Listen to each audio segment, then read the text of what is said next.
Okay, we're going to put 2 switches on this fan because right now it only has one to control the fan and the light. So if you want to, turn one off and have one on, or vice versa, you got to reach up there and it's above the bed, so it makes it kind of a pain. So what I found was they use this for a junction box. There's an extra wire here. I don't know if you can see that, but there's an extra wire in there that feeds another circuit.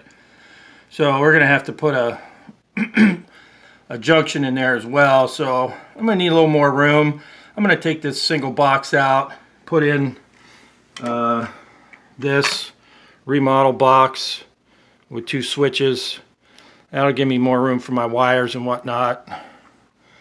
And then just make sure you got plenty of room to get up in the attic above this thing.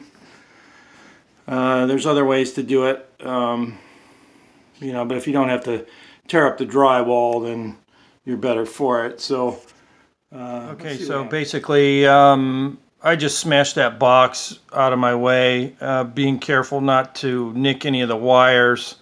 I got my hot wire here coming in, and then 2 circuits here, one going up to the fan and one going to another circuit. I believe it's the bathroom, which is right next to here. But the remodel box kind of helps because you can make the hole a little bit bigger so you can get in there and work.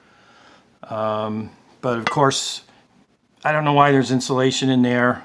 Sometimes they do that to deaden the noise from the bathroom.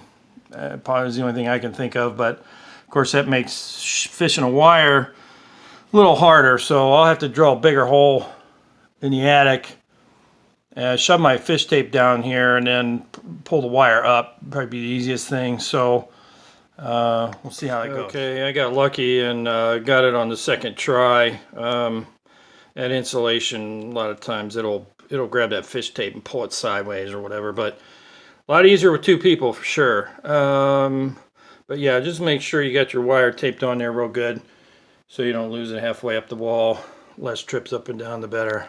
Okay, show you what I found up here. I got my wire up here over the ceiling box, and I noticed they don't... This box really isn't made for a fan. They obviously put the fan in, after the fact. So what I'm going to do, I got my wire in there. The fan wasn't wobbling or anything, but there's only, I don't know if you can see that, there's like 2 little nails holding that box on there. So I'm gonna put this 2x4 in here. Screw it down real good to these trusses, and then screw the box to the 2x4 from downstairs, and then that should stiffen it up. And then what I'll do is staple my wires real good. They didn't do a good job before, but I'll staple my wires real good and get this fiberglass tucked back in and go back downstairs. Okay, got all the wires in the box and everything. So basically what you have is all your commons are tied together, your grounds are tied together. All you're doing is really splitting the power here. So that other circuit for the bathroom comes in here, so it's hot all the time. And then you got your 2 pigtails coming off to the switches, so you can, one for the light and one for the fan. So we'll get that hooked up. There's always 2 wires to the fan and the light. So if you only have 1 switch, typically you have to tie them together. But if you do this, you can separate the 2. Usually it's I think it's red and black, or sometimes it's blue and black, but it's pretty self-explanatory, so we'll get that. Okay, so here you go.